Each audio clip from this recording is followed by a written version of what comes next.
All right, let me make sure I see it on Facebook first. Okay, then I'm probably going to move over a little more. You guys are live, just to make, but just to, Oh, we're live. Smile if because we're live. Hello, everyone. There. Okay. All right. How's everybody doing, Facebook family? Today, Hello, everyone. today I have Alicia Baker. We're going to be discussing how the pandemic has affected the small businesses. And Alicia, can you tell the Unheard Voices audience where you're from and basically what type of business you have? I'm from Long Branch, New Jersey. I have a beauty salon, Ultimate Impressions Beauty Salon, which is located also in Long Branch, New Jersey. Okay. And how has the pandemic affected your business? The pandemic has greatly affected the hair care industry.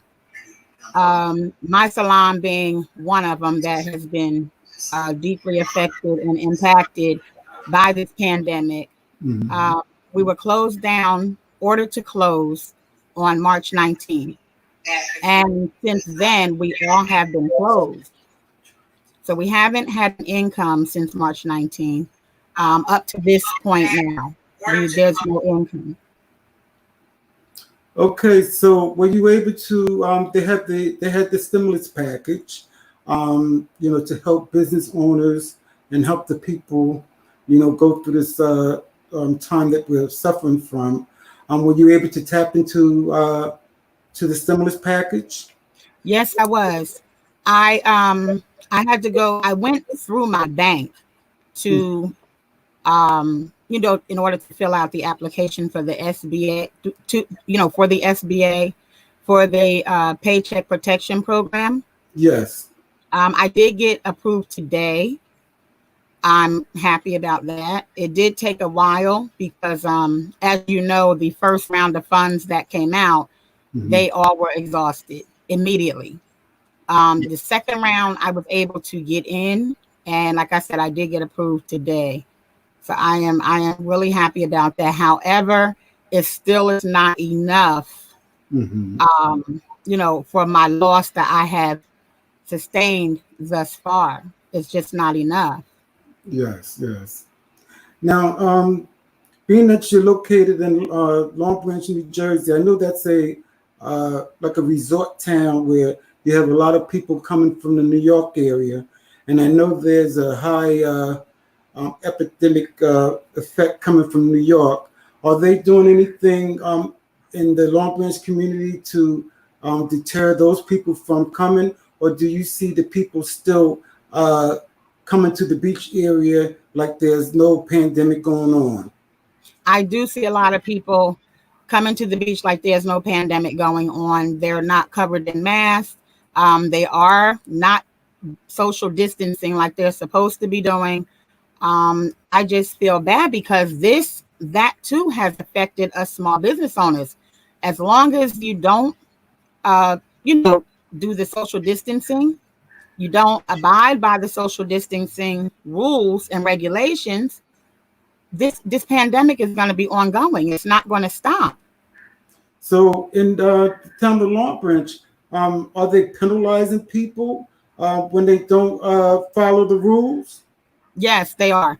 As far as the boardwalk has been shut down, but you did have some that were still trying to go on the boardwalk and not practice the social distancing. So the city had to shut the entire boardwalk down. However, you are able to walk on the beach and still practice the social distancing. But even that, I've noticed that there are people on the beach who are not practicing social distancing as well.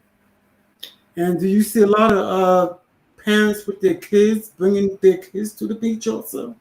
Yes, without a mask, yes. Wow. Because let's go back to your business.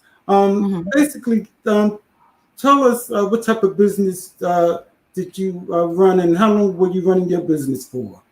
I've been in business 20 years. It'll be 21 years actually now. This year made 21 years. Um, and like I said, I mean, I have a beauty salon. However, because I was deemed non-essential, I Yes. decided to open another company during this pandemic, because I just can't not be in business. And I never thought that I would be deemed as non-essential, and until this pandemic happened, Mm. and it showed me and taught me something that I didn't even think would ever happen, but it did. But I was fortunate enough to open another company, which I am getting ready to launch um, very, very soon. And Wonderful, it is wonderful. an essential, it is an essential business. So this way, because folks, this pandemic is coming back. It's Yeah. just like the flu. It's going to be every year. It's coming back. I cannot afford to keep shutting down or being shut down and have not have an income. So I decided to open this company, like I said, which is an essential company, and I will not be shut down anymore. Now, what type of business were you in? Were you in the hairdressing business, or You mean the new company? the your old company? My current company is a hair salon. Yes, beauty Hair salon. salon.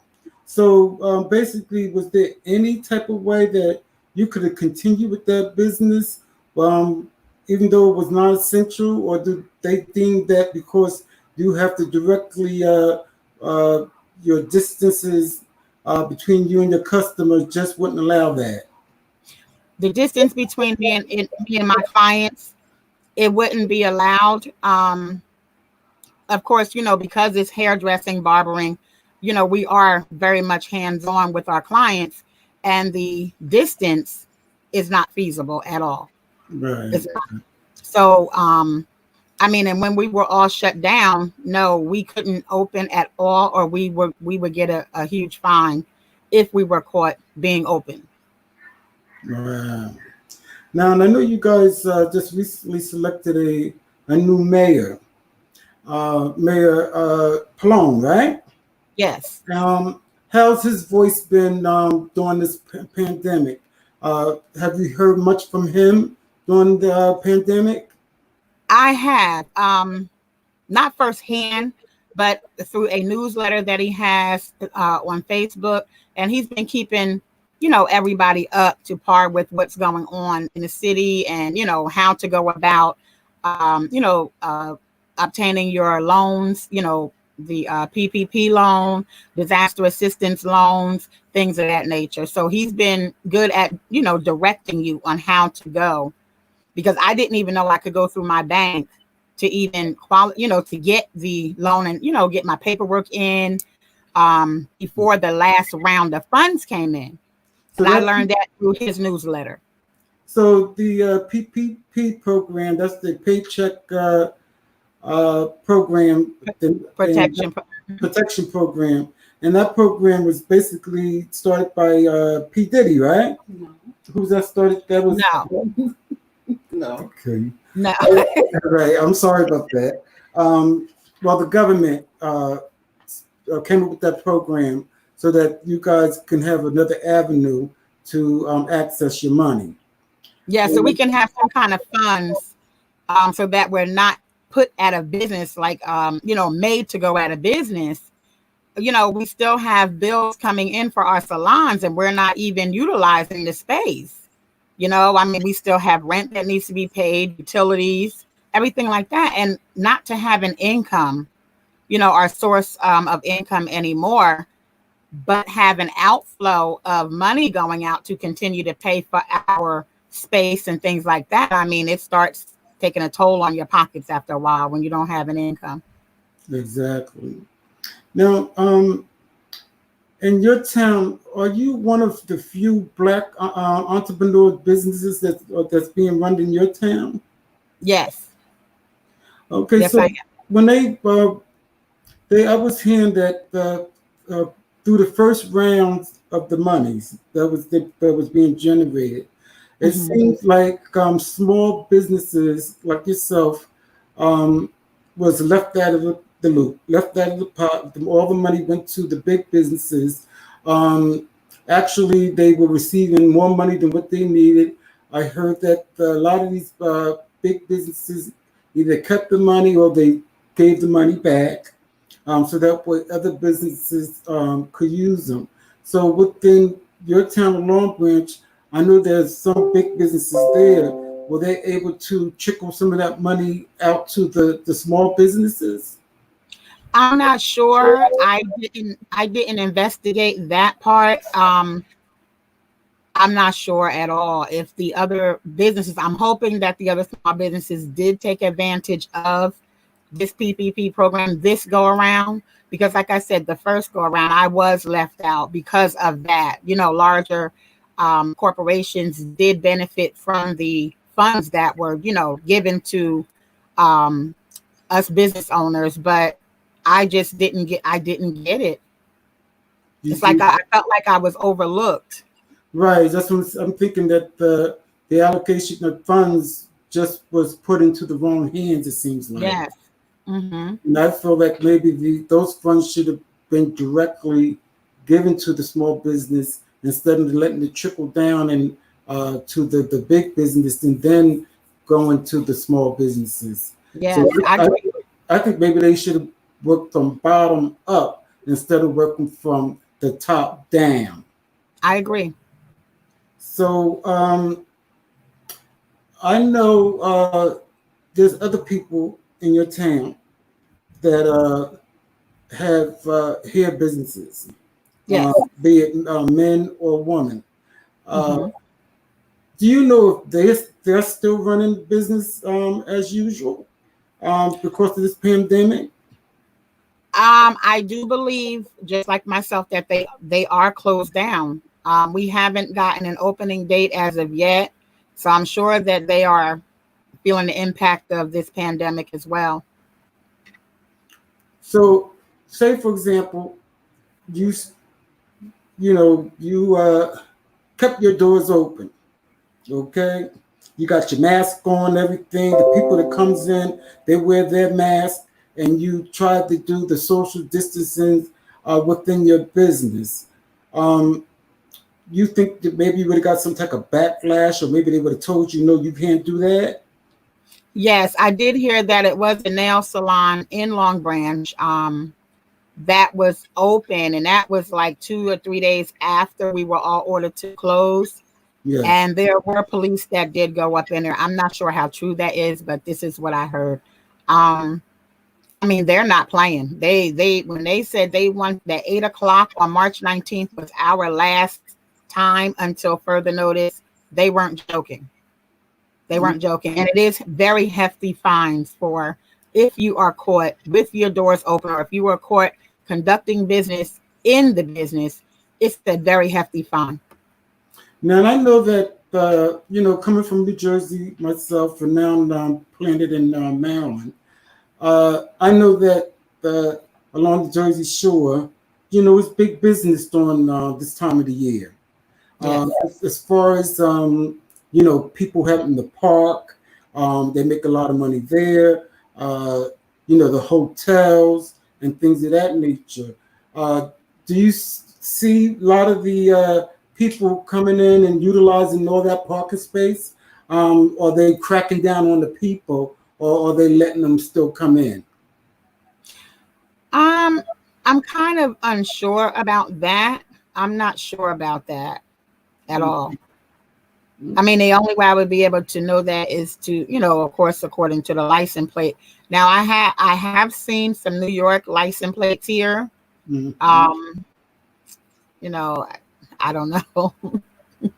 Okay, so what I want to ask you, so what is your thoughts on, when the pandemic first happened and we were starting to get news of, that it was hitting our area, the New York metropolitan area, and actually coming to the United States. Do you feel that the community, the people were told too late? Do you feel that, our president could have acted more swiftly in letting the people know? Because right now we seem like we're behind the 8 ball, trying to catch up to something that's ahead of us. I mean, we can't see this monster, and this monster is moving fast. It's growing fast. They even say that a 6 feet distance is supposed to be big enough, but who really knows? Especially when things are microscopic, and you really, it's just like a monster. You ever watch The Blog? Long Oh, time ago, and that thing just kept growing and yeah. growing and growing. So who's to tell that 6 feet? We might have to be 50 feet apart. So it's a scary feeling, and so people really need to take things seriously about this virus. Also, when you talk about, do you think that the governor should lift restrictions to open up businesses now? Do you think the governor should lift restrictions? I think they need to continue to watch the numbers before they let us open. I mean, although we are greatly impacted by the pandemic, however, I mean, I don't want a repeat of it because he decided to let all of us businesses open. I believe the numbers. He's doing the correct thing in my eyes. I see, Yes, because yeah. we can't have, like I said, the pandemic to turn around and re-escalate. We can't have that because he decided to reopen our establishments earlier than than he should have.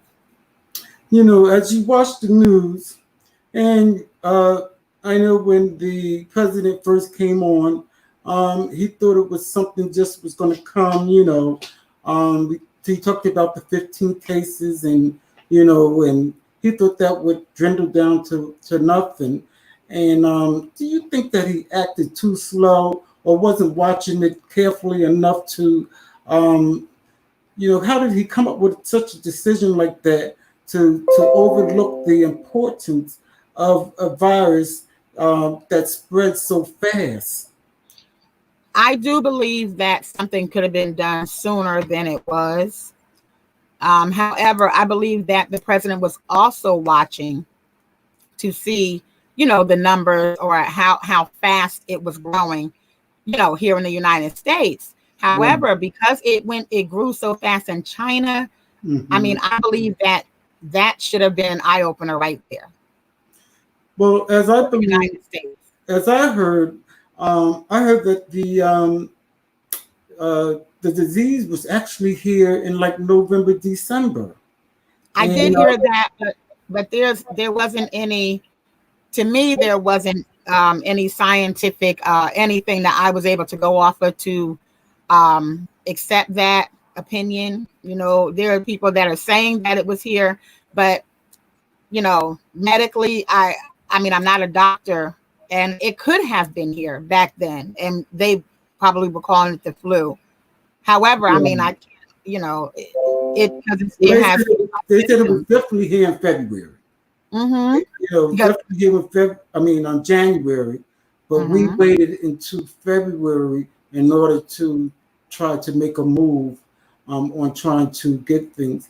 And I look at some of the problems that the government is facing. Mm-hmm. Getting ventilators for people. The fighting back and forth between, instead of the president, taking charge and of the situation and making Yeah. sure each state get what they need. It seemed like he was going on the process of, well, I'll let the governor for each state decide by themselves. And do you think that was a good thing or a bad thing? For the governor to decide, I'm sorry, for the Well, governor to, basically, decide on whether or not their businesses could open, um, and things of that nature. Because if you look at Georgia, the governor of Georgia says, "Oh, our business can open. We have the hair salons can open. Uh, the tattoo shops can open, and they haven't really reached the peak yet. So I'm thinking, how can these governors come up with such a decision like that especially when they know that the this virus is still growing, and they're still telling their people to go out there and do business as normal. Well, Have our but still do business. our small businesses make up a lot within a city. We generate a lot of money for the city. We pay a lot to the city to operate our businesses in that city. So with Georgia being a larger state, they were losing quite a bit of money with everything being closed. I don't agree with them opening either. I think that everything should have continued to stay shut down at least for a couple more weeks, and continue to practice the social distancing. I'm sorry, and from what I've read, I don't know how true it is. There have been already new cases of this COVID that has escalated in Georgia already. And since they haven't reached their peak yet, I mean, it's going to be more. It's going to be more. Now, my thoughts about this whole thing is that because they're contaminated there, and they haven't reached their peak, if some of the Southerners travel back to us northern states, that means we're going to be reinfected all over again. Exactly. Because the governors decided to open prematurely. So it seems like a case where, there's money versus death. Absolutely. What do you choose? Do you choose death or do you choose money? I choose life. Me, there's no brainer. I choose life. I choose life. But it seems like for many, they're choosing like, oh, gotta get back to work. But when you go back to work and you get sick, you're not going to be able to work the job because you're going to be dead. And Absolutely. Then you hear the cases. I know one, central person. He was a bus driver, and the person coughed on the bus, and he talked about it. And then the next week he was dead. Yeah. So, they have to really, make a decision if they want life or if they want death. And like they said, money can be the root of all evil. And we can always, this United States is a powerful country. Absolutely. Okay? I'm quite sure of several months of closure will not hurt the United States. Yes. Because we can come back stronger, knowing that our people are healthy. I agree. Go ahead. I agree. I just like to add that with this COVID pandemic, it's horrible. I also do hair at a funeral home in Long Branch. Yes.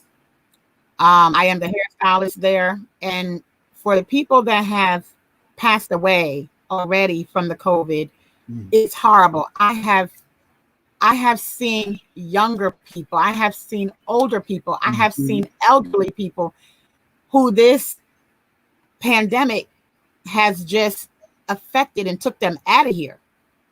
And it's so sad, for me to sit there and do someone's hair and makeup and nails and things of that nature for their funeral. Exactly. Because of this pandemic. And it's, it touches my heart. It really does, because these people were just alive. You cannot accompany your loved one in the hospital. Yeah, that's true. You cannot accompany them. They are only allowing at the funeral home where I work 10 people. Exactly. For their going home service. And it's really, really sad that now this person is gone, but we are also still limited, and we can't send our loved ones off like we would like to because we're limited. And it hurts my heart because I see each and every one of these people coming into this funeral home, and it's really sad the amount of people that are dying from this. It's really, really sad. Now, as you know, they said the numbers of of African Americans death from the pandemic is really high. Um, have you seen a lot of deaths in African Americans through the through the funeral homes that you've been Yes, I have. Yes, I have. in I the? haven't. I haven't seen any Caucasians. I haven't done any Caucasians hair, nails, makeup. No, I haven't worked on any Caucasian people. Wow. Spanish, Mm-hmm. Mexican. I haven't worked on any of anyone else's hair as far as beauty services. I haven't provided any beauty services to anyone except African Americans, and it's sad. So when we're talking about, so I guess business is booming for the funeral homes. Of course. So, but how do they protect themselves from the virus of the dead bodies that's coming in that's diseased?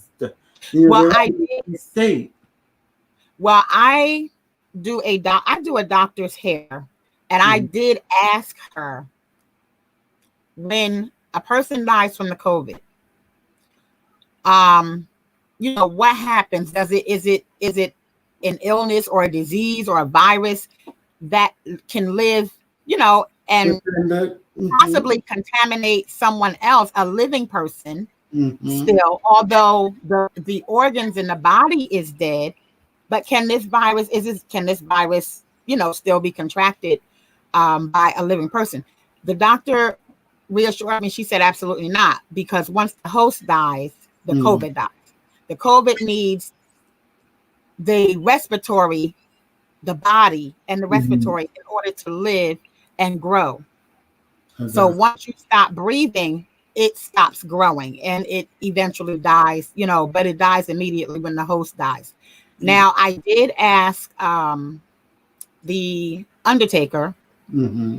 how he protects himself, because, he has to go pick them up. He has to work with them and, embalm them and everything. Exactly. I was told that he does let them sit a couple of days just to make sure that the virus is dead. So when he goes to work on them, he's safe. He does gown down. He has Mm-hmm. goggles on. He has a face mask on. He has all that to protect himself. So when I get there, all of that is already taken care of. Great.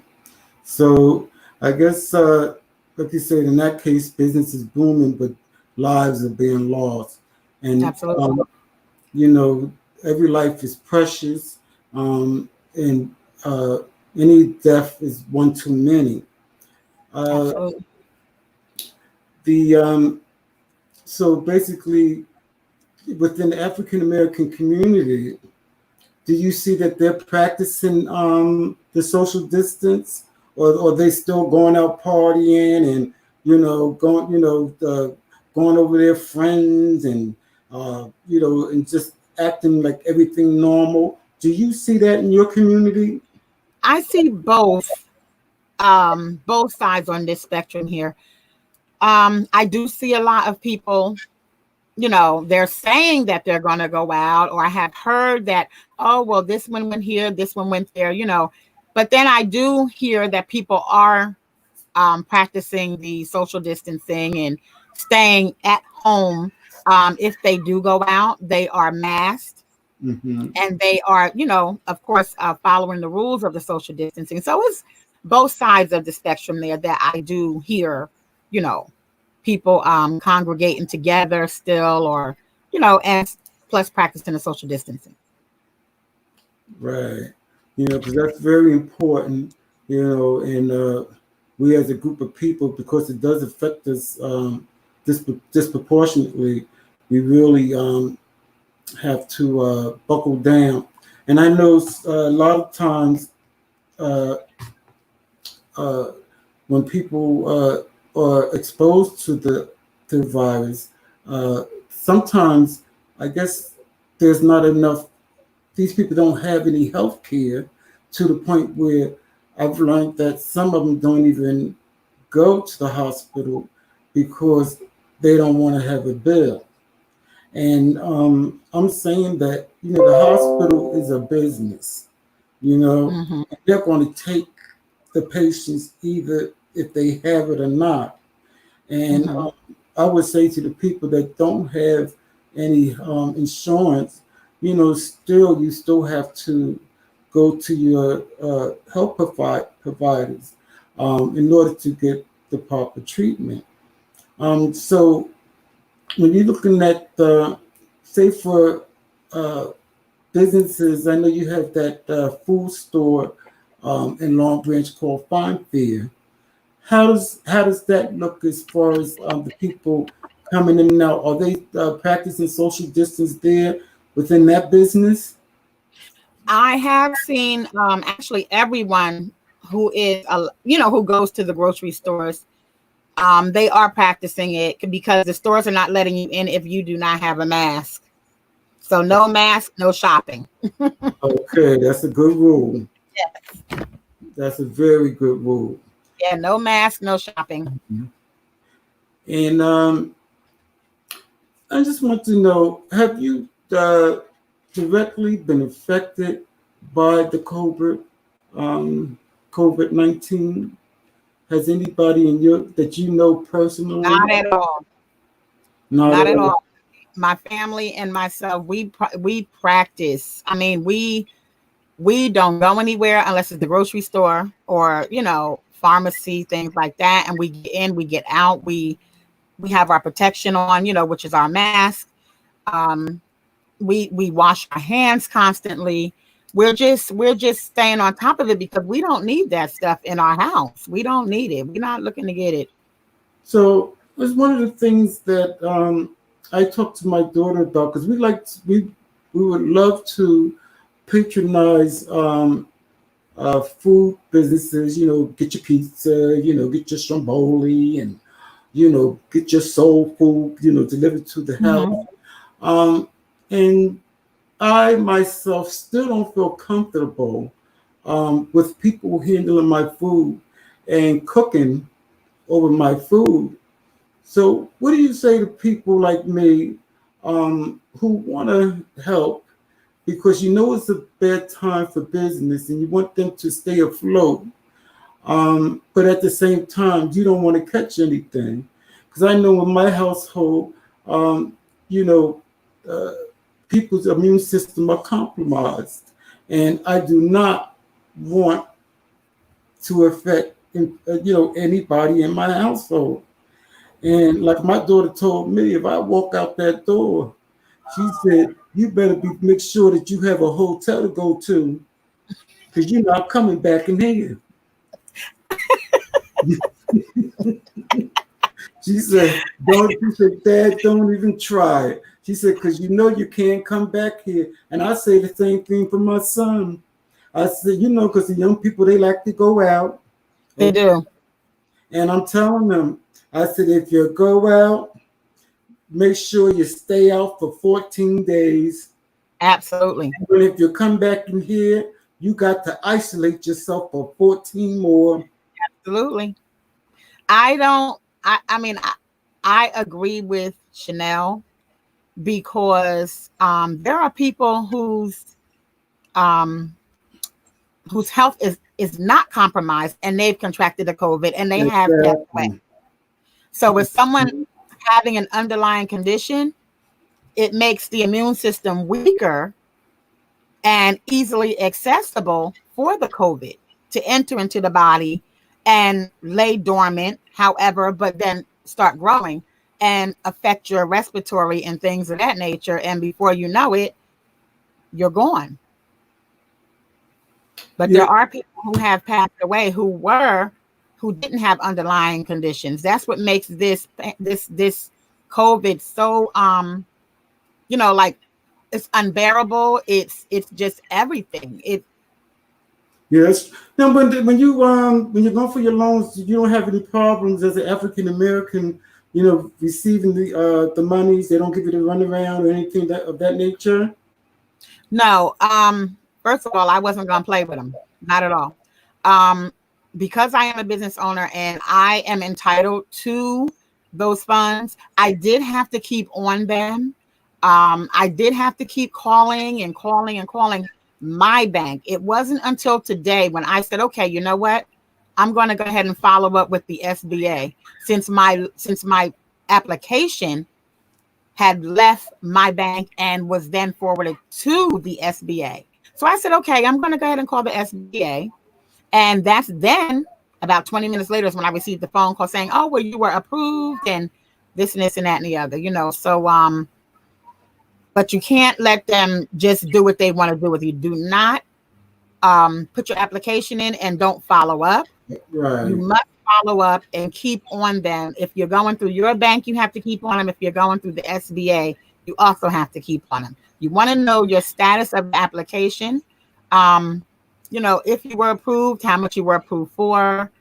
Actually, they go according to your income, and they give you up to 2.5 times your income. Oh, okay.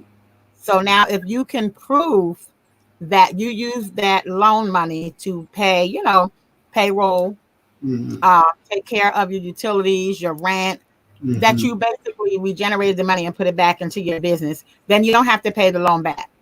Oh, that's wonderful. That's wonderful. Yes, absolutely. You just have to have proof that that's where the money went. And of course, with all of us being closed, we have no choice but to put the money there. Now, I know that you as a businesswoman, I know that you've been to business meetings and function in your area. Do you feel a lot of people rethinking their business also, and what they can do different from what they have been doing in order to stay in business? I absolutely do. Like I said, this has taken such a toll on us small businesses that now I'm sure that it's many other people thinking, many other business owners thinking, hey, I need a plan B in case this happens again, which it will happen again. It has been confirmed. It is coming back. So I do believe that many business owners do have a plan B or are working on a plan B.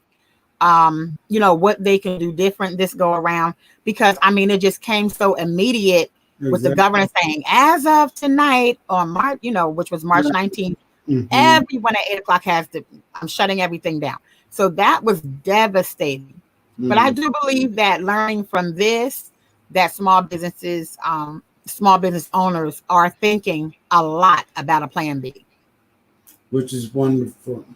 Well, Alicia, on that note, I did want to share when I asked if was anybody affected in your family.